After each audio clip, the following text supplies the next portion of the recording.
So, HBO just released the teaser for their Scooby-Doo spin-off show, Velma, and it looks fine. I like the art style, but the meta type of humor is a little too in your face for my taste, and it feels like the show's just trying to be the next Harley Quinn. But it got me thinking about the concept of R-rated Scooby-Doo and the ways that something like that could work. The franchise is so rooted in horror concepts that I think it'd be really interesting to explore those ideas with these familiar characters. Is it even possible to take the gang and the concept of a talking dog that solves mysteries and throw it into a darker world without inherently messing up the franchise? And the answer is pretty simple. Let Fred say his catchphrase. Jeepers! Jinkies!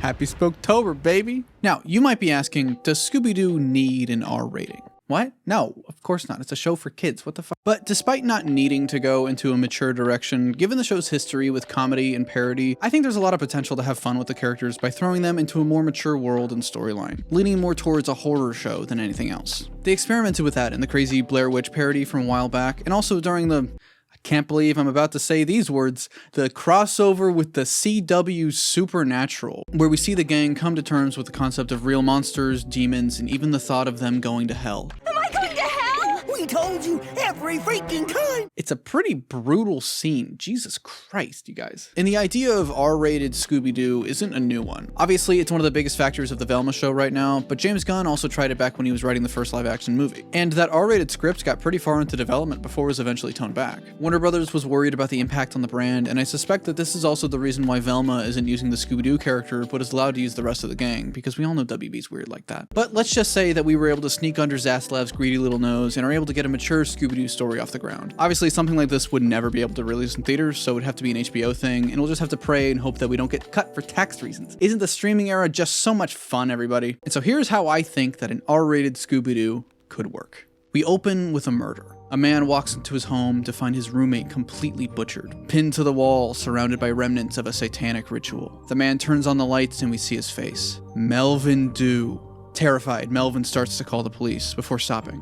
No, he knows who to call. A van pulls up to the curb outside, the door slides open, and Mystery Incorporated steps out, here to solve the mystery. That's right, we're doing Scooby-Doo 3, motherfucker! I think the best option if you want to do an R-rated Scooby-Doo thing is to bring James Gunn back on board and have him fulfill what he wanted to do 20 years ago with that same perfect cast. And I think instead of doing just a movie, it could work really well if this was like a 6-episode miniseries, but like an actual series and not just a movie that's stretched over 6 weeks with really bad pacing to get people to pay for a subscription service. You know, an actual show. Scooby-Doo as a franchise has always been really reliant on the episodic nature of everything, with each villain and mystery of the week. The animated Mystery Incorporated show took that structure and added an overarching narrative throughout its 2 seasons, and it's part of why that show is so beloved. Also, because the show's just really good. I think it'd be really fun if it's been 20 years since the events of the first 2 movies, and the gang has experienced so many real-life monsters that they've become like actual ghost hunters, like a bunch of John Constantines, only if John Constantine was a talking dog. Maybe they travel from town to town trying to track down this cult that's responsible for those sacrifices, and that's how they come upon different mysteries each episode, and everything feeds into the bigger story about how the bad guys are worshipping this ancient demon and resurrecting him or something like that. I know that's kind of what was happening in the first movie, but like, make it spookier. The other thing that the animated Mystery Incorporated series did was have each single episode still be rooted in the normal, with the villain of the week being unmasked in true Scoob style, and then having the long-running plot be the paranormal aspect of the show. I think that Scooby-Doo is at its best when it finds the right balance between logic and supernatural, and it's part of why I love Monsters Unleashed so much. And a mature setting could lean more heavily into that. And so in this series, each episode could still follow our traditional Scooby structure, just with a bit of a darker twist. We go to a new town, see some spooky stuff, look around a bit, maybe this time the ghosts actually kill some people, and then learn that the greatest threat of all isn't a ghost or a lake monster, but is in fact the housing market. And then through the overarching narrative, we can have more fun with things and see how the gang faces off against real supernatural threats and see how they come to terms with some of these bigger concepts. Now, you might be wondering, how rated R are we talking here? And don't worry, I'm not a fucking freak or anything. This is the adult tour, which means you can drink if you want, and we can say whatever the hell we want. Jizz. Sorry? Honestly, even a PG-13 rating might be enough here. R-rated Scooby-Doo is just a catchier title.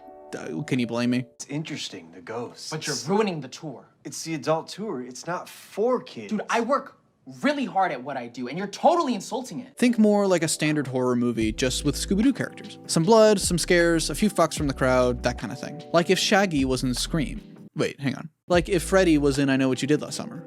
Oh wait, like if Daphne was a vampire slayer. Are you fucking kidding me? One thing that I think it's important to note is how to handle the mature themes. I think if you're gonna take the franchise and make it edgy like this, you need to do it right and in a way that justifies the rating. The Scooby-Doo franchise is kind of big and kind of important, it means a lot to a lot of people, and you gotta be tasteful with it. It's my biggest concern with Velma right now. When you hear children's cartoon that's turned into an R-rated comedy, that sets a lot of alarms off in your head. Not because the idea is inherently bad, but because similar things have been tried in the past and haven't been the best. It's why the Harley Quinn show is so great, because it tricked everyone into thinking it was another Rick and Morty ripoff, but it turned out to be a genuinely fantastic animated series. So it has to be more than just Scooby-Doo, but this time he says, "Rock you, Raggy!"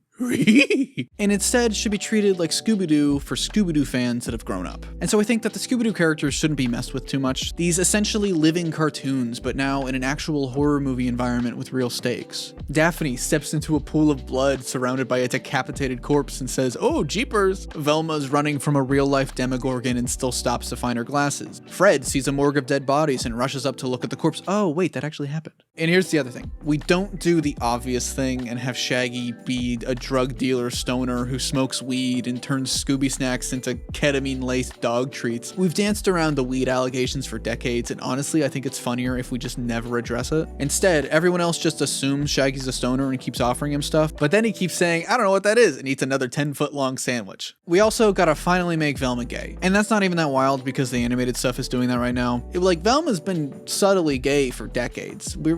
That's not even like a new thing. But James Gunn had that in the original script back in 2002, and I don't want to forget about that. That's another thing that's weird about Velma, since they're seemingly wanting to have a more progressive take, which I'm all for, but don't seem to be leaning into something for her character that's actually kind of a precedent. Like she has a crush on Fred right now. I don't know. Maybe she's bi. I don't know. I'm cool with it. Look at me. Basically, my point is, instead of hammering home the edginess, we could instead see how the characters who are so cartoonish and silly in concept react to this terrifying world around them. If we really want to have some of the gang be dark and edgy and mature, fine, whatever, go for it. But at the very least, don't you fucking touch Shaggy and Scooby. There's been some discourse about how the Velma show isn't using the Scooby character because, and I quote, "What made Scooby-Doo a kid's show is Scooby-Doo. We couldn't have a take on it. Like, how can we do this in a fun and modern way?" Now, like I said, I think the real reason they're doing this but still using the other members of the gang is because Warner Brothers literally won't let them. Look, it says it right there. It's the sentence right after all the headlines. Like, come on, you guys, why is this a whole discourse thing? But even disregarding WB, I think that's a limiting way to view the characters. Sure, the talking dog is what makes it a kid's show. I won't pretend it doesn't. But I think there are still ways to use the Scooby-Doo character in this modern adult setting without him being the kid's character. And you do that by embracing his cartoonish and childish side. The Mystery Incorporated fan project is great for what it's trying to do, but when Scooby is just a dog that's sometimes on screen, you lose out on some of the fun. If you really wanted to make it realistic, you could make it so that the gang, or at the bare minimum Shaggy, are the only ones who can understand Scooby to keep a little bit of that dynamic. More than any other character, I think there's an inherent comedy in the idea of a talking dog and his 60s hippie-style owner running around from masked serial killers and demons. But even aside from the comedy of it, Shaggy and Scooby have always been the pure members of the gang and the heart of the team. Even so much that the 2002 movie framed Scooby as a pure soul that the villain needed for his ritual. And I think there's potential for some real dramatic and wholesome moments using the characters as they exist right now and contrasting with the setting. Except I do need to see this. Who do you think you are, Scooby? Go!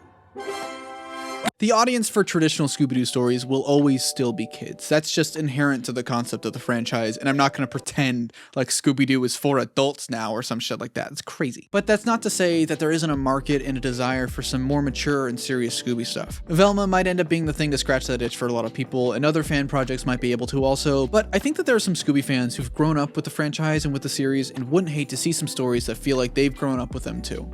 And speaking of growth, this video is brought to you by Skillshare. Picture this. You're watching the cinematic masterpieces that are Scooby-Doo 1 and 2, and you think to yourself, how did the gang grow so much in the 2 years that they were broken up? Where did they learn all of these new skills? Well, the answer is Skillshare. Skillshare is an online learning community with thousands of inspiring classes for anyone who loves learning and wants to explore their creativity and learn new skills. If you have a skill you're trying to learn, Skillshare is the perfect place to start. From photography and illustration to graphic design, freelancing, and more, you can find classes that will match your goals and interests. In my case, I'm working on something in Blender that's really special to me that I'm hoping to have out this month, and I've been using the course Master Lighting in 3D Series 2 by Kaiwan Shaban to help make that as good as it can possibly be. The first 1,000 people to use my link down in the description will get a 1-month free trial of Skillshare, and thanks to Skillshare for sponsoring this video.